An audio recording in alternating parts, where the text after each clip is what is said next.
I had a conversation with a friend, and it was really interesting because I was saying like how there are so many different parts of myself that are yearning to express themselves. And one of those parts is my time living in Washington, D.C., and the sort of entrepreneurial, governmental aspect. And then you have the artist side. And I think those two archetypal energy of like the business sort of sides and the art sides demands different modalities. I think the business side is a sort of along the line of like, how do I outwork you?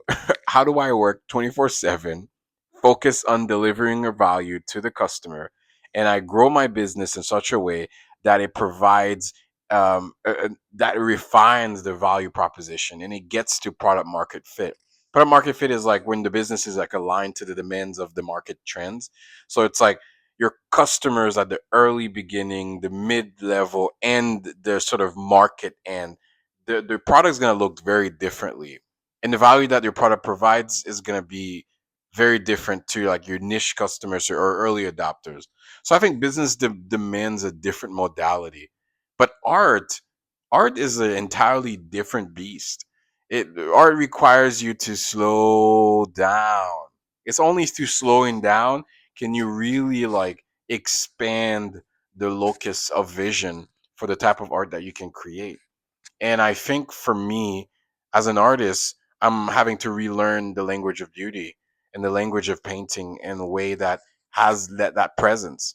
Because speed is not necessarily something that's bad in the art way or in the art manner. Like one of the artists that I really like is Andy Warhol, and I think he's like popularized pop art. And the way that he would do it, he would have assistants, and he would create series of art paintings that would render a level of simplicity, but would tell a very poignant zeitgeist of what's happening in our culture.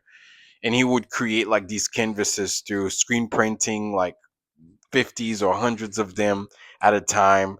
Um, yeah, I think there is a force that once you hone into that, it allows you to go really fast. I think Keith Haring, for example, is also another good example. I love the simplicity, the sort of shamanic and indigenous ways that he painted things.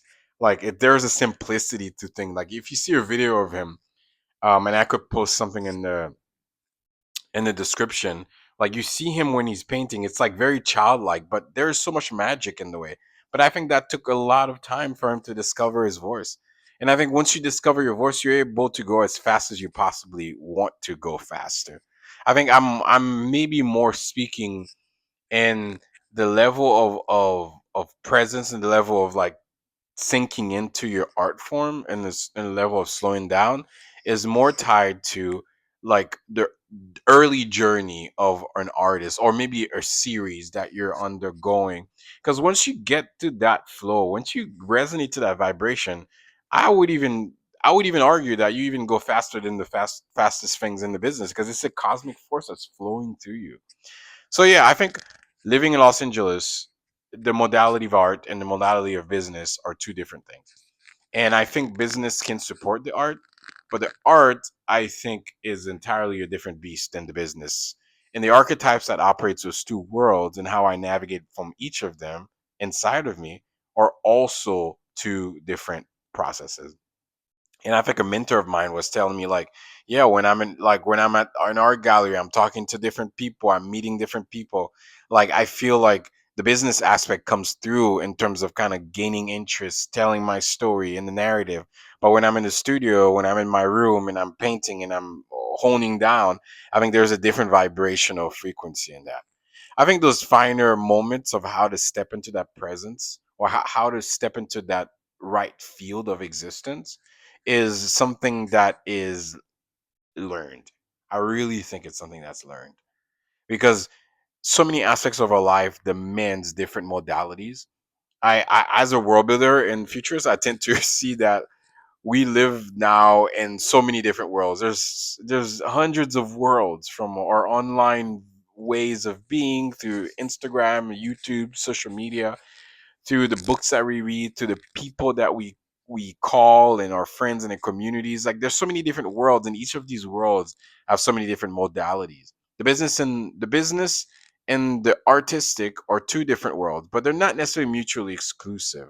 But I think recognizing the worlds that we step into and how they shape us, how they help us see new beginnings, and how they help us understand how to flow and how to exist. I think is something that's quite magical. It's almost as if it's like you're like an alien and you're in your spaceship and you have to learn how to transition between these different dimensions. And I think that's what I am learning, and I'm appreciating about the my journey as an artist in Los Angeles, is that the artistic world is so rich. It is incredibly rich, and this richness comes from myself, my self interests, my passions, my own intrigue, my own idiocracies that I am pursuing.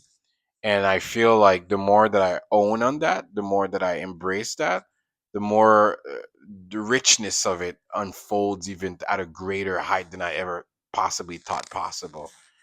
Which is so paradoxical too, because oftentimes so much of the world, especially the business world, it's like you're building for a customer. You're not building for yourself.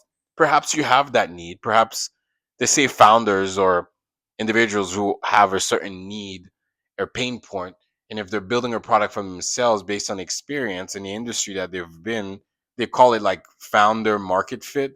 When you're an investor and you're looking at a certain company, but I think there is value to that. But I think essentially the business process is like I have a product, I'm building it for a market, and I'm trying to sell it. And that's a different conversation than the art. I have an art. I am painting to explore the inner reaches of my soul. I'm painting to explore my life, my interests, my passions, what I care about.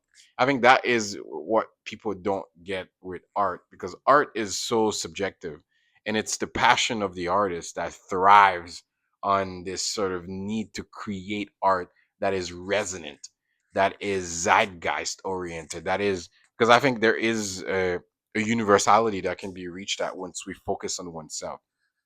And I really like what Krishnamurti said. Krishnamurti says the greatest art of it all is the art of one's life. So you can now start to see that if we treat our lives as a business, I think we will pursue symbols and aspects of the world that can render us numb, depressed, angry, and completely devoid of meaning. But if we treat our lives as art, and that we are present with ourselves, that we understand the parameters and the values and the frameworks that defines who we are as a human being and how we're changing and transforming, I think we can create a beautiful life that is meaningful, that has community, that can imagine futures that are healthier for our planet. And I think when we treat our lives as art, we're able to see the different modalities. We're not disclosing the business part, but the business is not running, the logic is not running us. But we're able to embrace all the tool sets, the inner community, this sort of tapestry of all these identities that are alive and breathing inside of us. Yeah, I'm wondering, like, where in your life have you seen different worlds engage? How do you navigate those different worlds? Leave your thoughts in the comments for me, because I'm really intrigued. I'd love to hear your thoughts. I'll comment back. Yeah, like what are the different worlds that you feel you navigate, whether it's the business or the art world, or maybe it's church, or maybe it's your culture and your tradition, maybe it's your own professional career. How do you navigate those worlds, and what are some of the values and archetypes that shape that? Do you find you struggle a little bit to connect to these different types of things as they connect with yourself? Um, yeah, leave me a comment. And thank you again for listening.